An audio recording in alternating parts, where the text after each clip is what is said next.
mas better si Itel RS4. Okay, let me explain. So, simulan natin sa mga pros ni Itel P55 5G. So, mas better yung kanyang CPU kasi meron siyang CPU speed na 2.4, 0.2 higher than RS4. Pero, hindi naman yun yung basehan dahil dito kay Nano Review, meron tayong single and multi-core test and mas lamang talaga siya. Next, si P55 merong 5G connectivity. At kung sa display naman mas malaki si Itel P55 ng 0.1 inches. Grabe no, life-changing yon. Sunod, mas mura yung price niya. Bale dito sa official page ni Itel sa Shopee is 5,500 yung price niya. While si RS4 is maabot ng 7,000 pesos. Punta naman tayo dito kay Itel RS4. Si Itel RS4 merong mas better na GPU. Pero bakit ganun parehas lang naman sila ng GPU name and architecture. Bale, meron kasing base GPU speed at yung limitation nila. Sa limitation, bahala na yung developer kung hanggang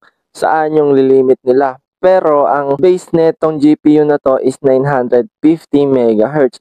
Pero nung tinest doon sa Nano Review, yung nakalagay doon is yung na-boost na GPU. Kaya si G99 umabot ng 1,100 MHz na speed at si D6080 naman umabot ng 1,068 MHz. Pero sa test lang yan. Pero kung sa default performance kasi 950 MHz lang yan. Maliban na lang kung binoost natin. Kaya nga sa mga cellphone natin di ba meron tayong built-in na mga performance boost na tinatawag na mga game turbo. So legit yun and totoo yan kasi binuboost niya yung GPU na 950 MHz kunwari tapos tataas ng mga up to certain limit. Tulad na lang ni G99 na umabot ng 1,100 MHz. Pero sa CPU, hindi yung tataas. Bali, magiging stable lang yung para buong laro mo, stable yung performance. Pero iinit nga lang yung cellphone mo. And ito yung reason din kung bakit makikita natin sa Nano Review na yung pros ni G99 mas better sa floating computations kasi mas mataas yung kanyang G-flops. Next, mas better yung RAM ni Itel RS4, yung capacity. Kasi yung lowest variant ni RS4 is 8GB na RAM. Tapos kay Itel P55 naman 6GB RAM lang. Pero yung speed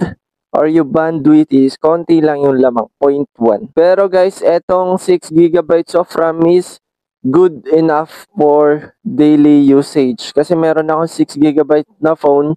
4 years ko na siya ginagamit. And yun, smooth pa rin siya sa social media, editing, or gaming. Sunod!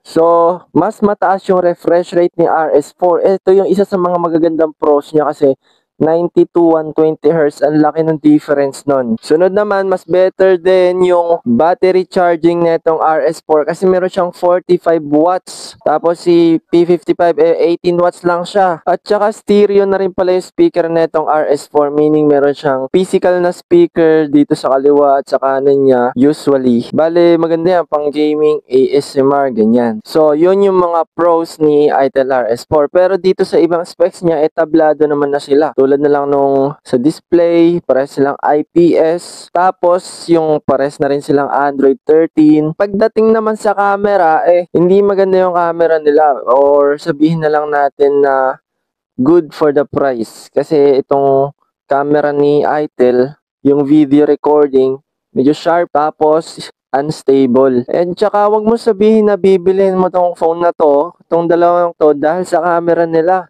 Hindi tama yon. Kung bibilin mo sila for camera, may problema ka sa utak. De, joke lang. So finally, makikita natin dito na mas madaming specs, better specs, etong si RS4. Kaya nga para sa akin is mas better si RS4. Pero meron kasing dalawang specs, etong si Itel P55 na marketable. Yung kanyang 5G connectivity at yung kanyang price na mura lang. Maabot ng 5,500.